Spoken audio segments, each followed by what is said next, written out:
Assalamualaikum warahmatullahi wabarakatuh.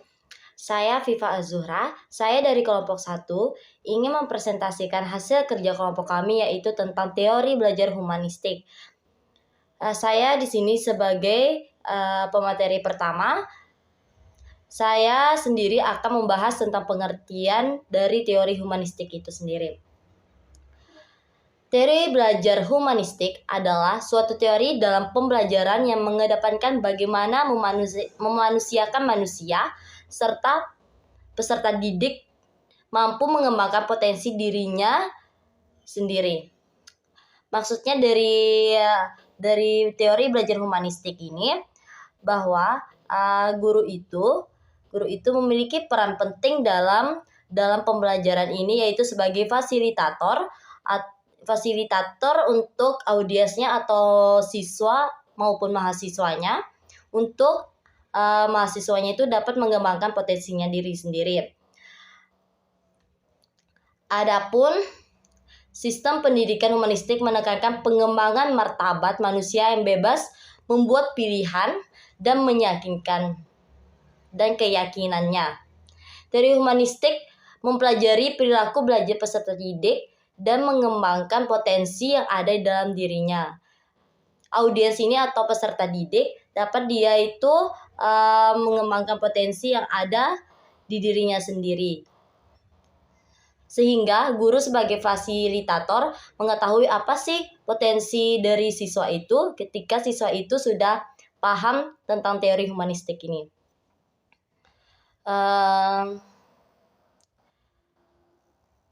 Belajar teori humanistik ini dianggap berhasil ketika si pelajar memahami lingkungannya dan dirinya sendiri. Itu saja yang bisa saya sampaikan. Untuk berikutnya dijelaskan oleh teman saya yaitu Filosofia Dianti tentang pengertian belajar menurut teori humanistik. Baik, perkenalkan nama saya Filosofia Dianti dengan NIM E1M023100026. Di sini saya akan melanjutkan materi yang kedua, yaitu materi teori humanistik. Teori humanistik yaitu tujuan belajar adalah untuk memanusiakan manusia. Proses belajar dianggap berhasil jika si pelajar memahami lingkungannya dan dirinya sendiri. Siswa dalam proses belajarnya harus berusaha agar lambatlah ia mampu mencapai aktualisasi diri dengan sebaik-baiknya, di mana memanusiakan manusia di sini berarti mempunyai tujuan untuk mencapai aktualisasi diri, pemahaman diri, serta realisasi diri orang yang belajar secara optimal. Secara garis besar, teori humanistik ini adalah sebuah teori belajar yang mengutamakan pada proses belajar bukan pada hasil belajar. Adapun contoh teori humanistik yaitu guru memperhatikan dan memberikan motivasi belajar pada peserta didik, memberikan penjelasan kembali apabila ada peserta didik yang belum paham. Guru pun mampu memahami karakter dari setiap peserta didiknya. Mungkin itu saja penjelasan dari teori humanistik. Selanjutnya, materi selanjutnya akan disampaikan oleh rekan saya. Yang ketiga yaitu ada Carl Loges. Carl Loges merupakan salah satu teori belajar humanistik yang menekankan perlunya sikap saling menghargai dan menghormati dan tanpa ada prasangka antara klien dan terapis dalam membantu individu mengatasi masalah kehidupannya.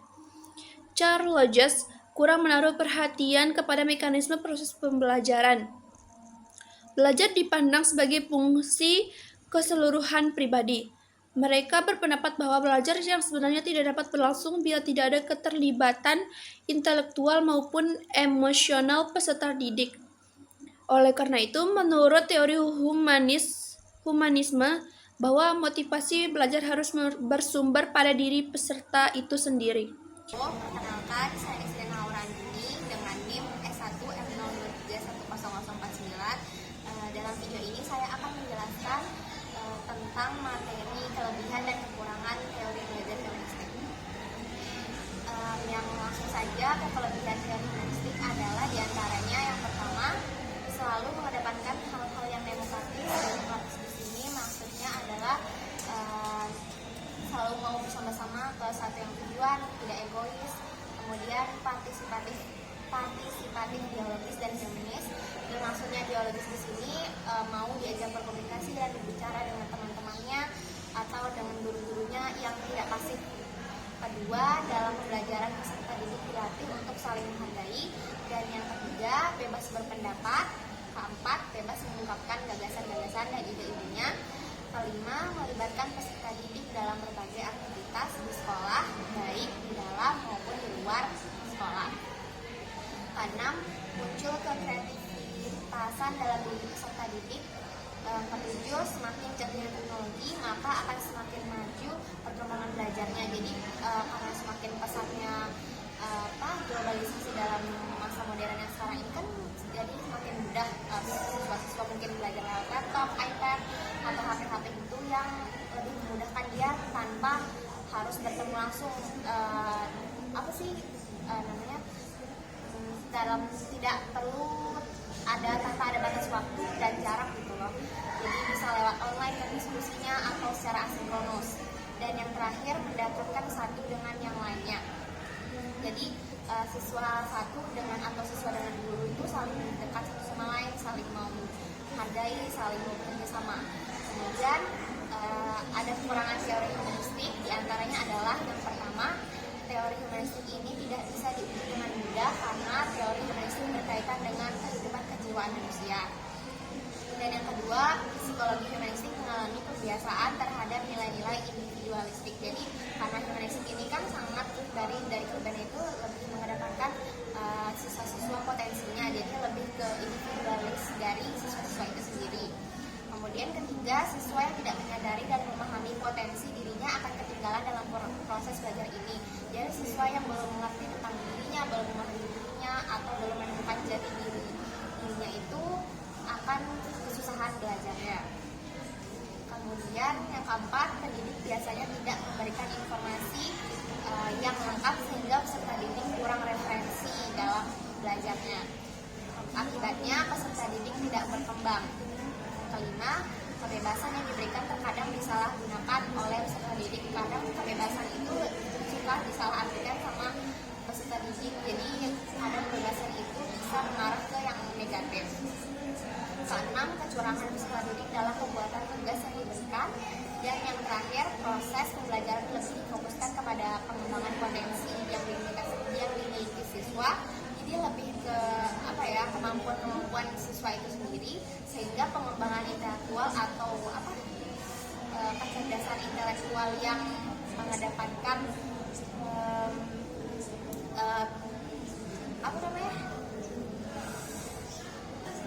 karena sehingga pengembangan intelektual peserta didik ini tidak terasa, maka ingatan atau kelogisan siswa itu sendiri tidak terasa karena lebih mengedepankan potensi atau keterampilan dirinya. Perkenalkan, saya Ulwan Yasir dari kelompok 1 dengan NIM E1M023100057 yang akan menjelaskan tentang aplikasi dalam teori belajar humanistik. Aplikasi dalam teori belajar humanistik dalam pendidikan melibatkan pendekatan yang memfokuskan pada pengembangan potensi individu dan meningkatkan kesadaran diri siswa. Berikut adalah beberapa langkah aplikasi yang dapat dilakukan. Contohnya 1. Pengembangan motivasi. Guru harus memahami dan memberikan motivasi yang sesuai untuk setiap siswa. Motivasi ini dapat berasal dari dalam diri siswa sendiri maupun dari luar, seperti dari guru atau lingkungan sosial. Motivasi yang kuat dapat mempengaruhi siswa untuk lebih aktif, partisipatif dalam proses belajar. Penggunaan pendekatan kognitif dan afektif. Teori belajar humanistik memerlukan pendekatan yang memadukan aspek kognitif dan afektif. Guru harus memahami bagaimana cara siswa belajar dan mengembangkan strategi yang sesuai untuk meningkatkan kesadaran diri dan kemampuan siswa.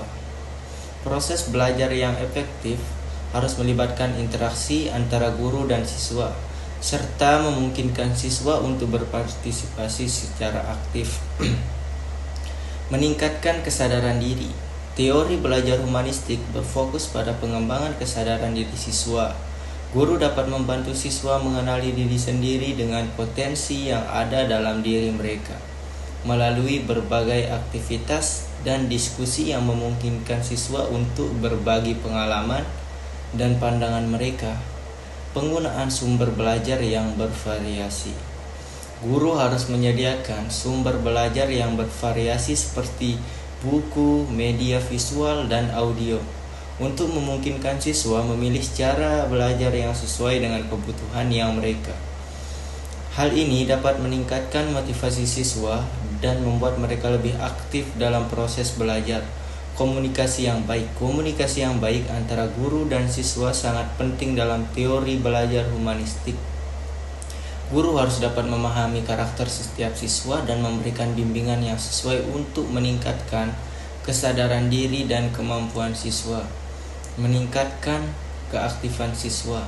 Teori belajar humanistik berfokus pada meningkatkan keaktifan siswa dalam proses belajar. Guru melakukan berbagai strategi untuk meningkatkan keaktifan siswa seperti memberikan tugas yang menantang dan memungkinkan siswa untuk berbagi ide dan pengalaman mereka. Pengembangan kesadaran. Nilai teori humanistik juga berfokus pada pengembangan kesadaran, nilai-nilai yang penting dalam kehidupan siswa. Guru dapat membantu siswa mengenali nilai-nilai yang relevan dengan kehidupan mereka melalui diskusi dan aktivitas yang memungkinkan siswa untuk berbagi pandangan mereka dengan mengaplikasikan langkah-langkah ini. Teori belajar humanistik dapat membantu meningkatkan kesadaran diri, kemampuan, dan motivasi siswa, serta meningkatkan kualitas pendidikan secara keseluruhan.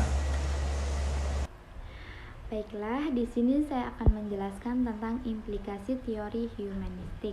Implikasi teori humanistik lebih menuju pada ruh atau spirit selama proses pembelajaran yang mewarnai metode-metode yang diterapkan.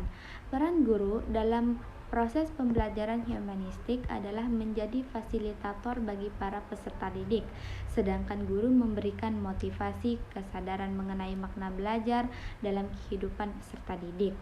Guru memfasilitasi pengalaman belajar kepada peserta didik dan mendampingi peserta didik untuk memperoleh tujuan pembelajaran. Peran guru dalam kegiatan belajar siswa menurut pandangan teori humanisme adalah sebagai fasilitator yang berperan aktif dalam yang pertama, membantu menciptakan iklim kelas yang kondusif agar siswa bersikap positif terhadap belajar. Yang kedua, membantu siswa untuk memperjelas tujuan belajarnya dan memberikan kebebasan kepada siswa untuk belajar. Yang ketiga, membantu siswa untuk memanfaatkan dorongan dan cita-cita mereka sebagai kekuatan pendorong belajar. Yang keempat, menyediakan berbagai sumber belajar kepada siswa. Yang kelima, menerima pertanyaan dan pendapat serta perasaan dari berbagai siswa sebagaimana adanya. Guru sangat berperan dalam keberhasilan dari teori humanistik ini.